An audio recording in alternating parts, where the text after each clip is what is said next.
à l'Auberge Griffon-Aventure, le tourisme responsable, c'est les constructions. Tout ce qu'on a fait, on essayait de récupérer au maximum ce qu'on pouvait, puis le remettre en valeur sur le site. Fait que, tu sais, quand on peut voir, quand on arrive ici et on se promène, on sent tout de suite l'essence un peu de la récupération, puis des produits naturels, de bois, ainsi de suite. Est-ce que ça a été difficile au commencement? Bien, c'est sûr, quand on arrive pour un nouveau projet, puis nous, on n'avait pas de formation en entrepreneuriat, on avait une formation au niveau du guidage en activité d'aventure, puis on avait beaucoup d'énergie puis de volonté. Fait que nous, ce qui nous stimulait beaucoup, c'était de faire découvrir le beau territoire de la région où on est aux gens. Fait que ça soit dans le cadre des activités nautiques ou des activités plus pédestres. Puis là, tranquillement, l'hébergement, ainsi de suite, est venu de soi. Puis l'auberge de jeunesse par la suite. Fait que, mais pour nous, c'était vraiment de partager notre passion aux gens. Au-delà du fait de l'aspect financier du projet, où ce que tu as une rentabilité à atteindre, tu as des objectifs, il faut que tu essaies d'en vivre, puis ci, puis ça. Je pense que dans le tourisme, puis dans le concept qu'on avait au départ, qui était jeunesse, jeune famille, jeune couple, c'était pas nécessairement égale rentabilité. Fait qu'il fallait vraiment avoir une vision plus à long terme, puis avoir la passion de développer un projet, que ça sert une utilité publique plus qu'une utilité commerciale ou pécuniaire. On rejoint un public assez large. Notre éventail de services aussi permet d'accommoder tous les budgets. Fait que c'était dans notre mission aussi d'être abordable. C'est ça, vous avez du camping? On a du camping, on a des petites chambres privées, on a des tentes prospecteurs, style glamping, tout meublé, équipé.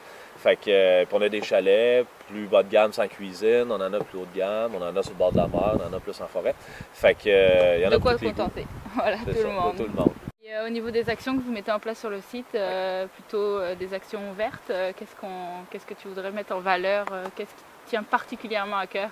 L'utilisation du bois, puis la récupération des vieilles granges qu'on a défaites, du vieux crabier qu'on a récupéré, puis de revaloriser ces matériaux-là qui ont de l'histoire, qui ont de l'âge aussi beaucoup. Puis aussi au niveau de la consommation d'eau, bon, tu sais, à l'heure actuelle, c'est sûr que nous, on n'est pas desservi par un service d'aqueduc, c'est un puits.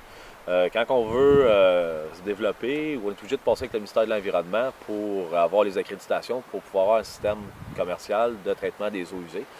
Fait que les autres, ils se basent sur une capacité de par personne selon le calcul. Fait que nous, on s'amuse à essayer de combattre ça puis de réduire ça au maximum avec des actions comme tout ce qui est les douches. C'est des manivelles que tu peux pas te laver en même temps que l'eau coule. Fait que ça met un petit côté, le fun, différent que les gens découvrent. Les toilettes à faible consommation d'eau. Au niveau de la gestion de la vaisselle aussi, il y a des actions qu'on fait au quotidien là-dessus pour réduire notre consommation d'eau. Au niveau des déchets aussi, puis du recyclage, les déchets, il faut qu'on paie pour s'en débarrasser. Le recyclage, c'est un service qui est gratuit. Fait que de se porter plus à recycler, comme ça, nous permet de sauver des coûts ici au niveau de l'entreprise, d'avoir des valeurs, que ce soit au niveau environnemental, qui est bien importante à l'heure actuelle, où tout va vite, puis tout est fait d'une façon que ça ne dure pas longtemps, puis qu'on consomme continuellement. Fait que c'est bien de consommer des choses qui peuvent durer dans le temps, puis qu'on ne met pas à la poubelle tout de suite. Au niveau de la visibilité que ça nous donne, on a des certifications qu'on a eues là, au niveau de TripAdvisor, au niveau de nos associations aussi, des actions qu'on mettait. Puis ça nous donne une visibilité qui est, c'est pas juste des paroles en l'air, on a des actions.